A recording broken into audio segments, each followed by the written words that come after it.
So ito mga kababayan, balikan natin itong impeachment trial noong pang 17 impeachment trial laban kay Bibi Sara Duterte at pakinggan natin yung mga sinasabi po dito sa video na to.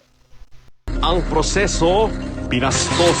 Ang pondo, binastos. Ang taong bayan, niloko.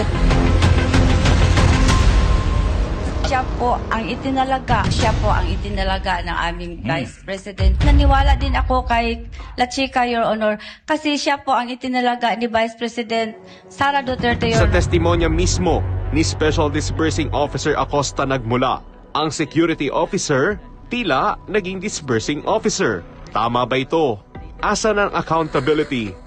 Asan ang responsibilidad? Mga resibo, kulang sa detalye. Hindi nyo hiningan pa rin si Colonel Lachica ng resibo? Hindi po ba yun ang nilalaman ng isa sa mga AOM na kailangan yung purchase of food and medical supplies may resibo? Hindi ba ito isang scam o tahasang panlililag sa pera ng taong bayan? At mga gastos na hindi maipaliwanag. Kasi narinig Pero mo, hindi kababayan. question dahil sa utos na ibinigay ng Vice-Presidente.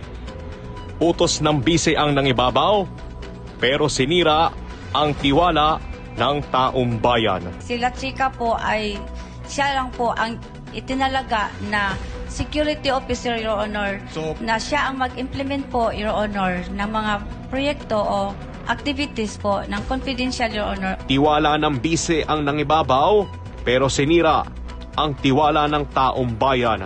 Ang proseso, binaliwala. Walang papel, kulang sa record, kulang sa pananagutan. Hindi ba dahil sa pinagagawa nyo na walan ng paraan? Wala na pong paraan ng taong bayan na pagtugmain yung paper trail tsaka money trail. Hindi po ba? Mga katagang, hindi ko alam.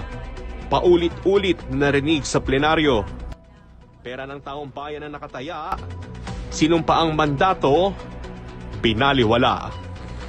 Kung wala kayong training sa confidential activities, bakit po kayong napili bilang SDO para panghawakan ng confidential fund? Hindi lamang ng OVP. So yun lang mga kababayan, at least naipakita ko sa inyo yung mga recap o yung dati nating dinlag mga kababayan. So ngayon para maiparemind lang natin, ipakita natin sa mga kababayan natin kung ano yung mga laman na nasa impeachment trial, kung nandun yung mga kasinungalingan mga kababayan na ginagawa nitong iniimbestigahan nito ng kababayan. So, di ba?